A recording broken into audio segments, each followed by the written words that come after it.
Bwana Yesu asifiwe, ndugu yangu, Mtanzania mwenzangu na mtu yeyote kote duniani ambako ujumbe huu utafika.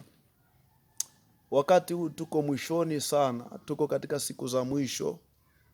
Ndugu yangu, acha kujikatia tamaa, acha kukata tamaa. Inawezekana kwenye maisha yako umekutana na changamoto mbalimbali. Zingine zilikufanya kabisa ukauacha wokovu. Zingine zilikufanya kabisa usiamini kwamba Mungu yupo.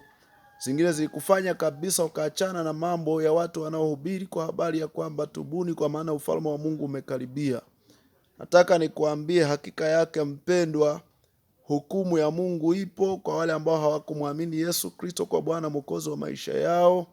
Kwa hiyo inapasa kwa wewe ndugu yangu ambaye upo kwenye dimbwi la dhambi za kila namna na vifungo vya kila namna, ondokana na huo uchafu.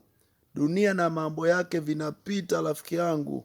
Inawezekana mwingine pengine ni binti unanisikia wakati huu, umejikatia tamaa, uko tayari kuuza utu wako ili upate fedha na raha za dunia hii. Nataka nikuambie rafiki yangu, mambo ya dunia hii ni ya muda tu, lakini baada ya maisha ya hapa duniani kuna maisha. Whether utakufa kabla ya Yesu hajarudi au Yesu akirudi utakutwa katika hiyo hali. Rafiki yangu, ni hatari mno, kwa sababu kipindi cha rehema kinaenda kuisha muda si mrefu. Punde tu Bwana Yesu anaenda kurudi. Jiandae rafiki yangu, achana na dunia, achana na dhambi, rudi kwa Bwana Yesu. Kijana mwenzangu, achana na anasa, mrudie Bwana, naye Bwana atakurehemu na kukusamehe dhambi zako, maana imeandikwa kwenye Tito 2 mstari ule wa 11, neema ya Mungu iwaokoayo wanadamu wote imefunuliwa, nayo inakataza wanadamu kufanya ubaya wa kila namna. Tunaposemea ubaya, tunasemea jambo lolote ile unaolifanya kwa kudhuru mwili wako, unaolifanya kwa kumdhuru mtu mwingine, ni jambo baya. Neno la Mungu linakataza kutenda hayo mabaya, iwe ni kufanya uasherati, uzinzi, mauaji na vitu vya namna mbalimbali.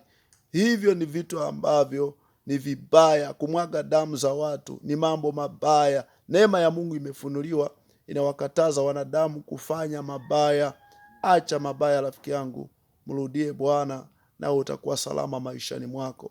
Ni mimi ndugu yako Evangelist Miracle Kasiwa, niko hapa nikukumbushe habari hiyo. Nawe ukitaka kutupata, tuko hapa Mwaka Mbonja Kiwanja. Tunakukumbusha tu kutenda mema, kutenda haki, ndiyo hiyo ambayo Mungu ameiagiza. Kwenye kitabu cha Mathayo sura ya 5 mahali fulani neno la Mungu limefunuliwa hivyo hivyo, ya kwamba lile ambalo unapenda kutendewa na wewe tenda hivyo hivyo, lile usilopenda kutendewa na wewe usitende kwa mtu mwingine, na itakuwa baraka. Mungu wa mbinguni akubariki, nikutakie wakati mwema.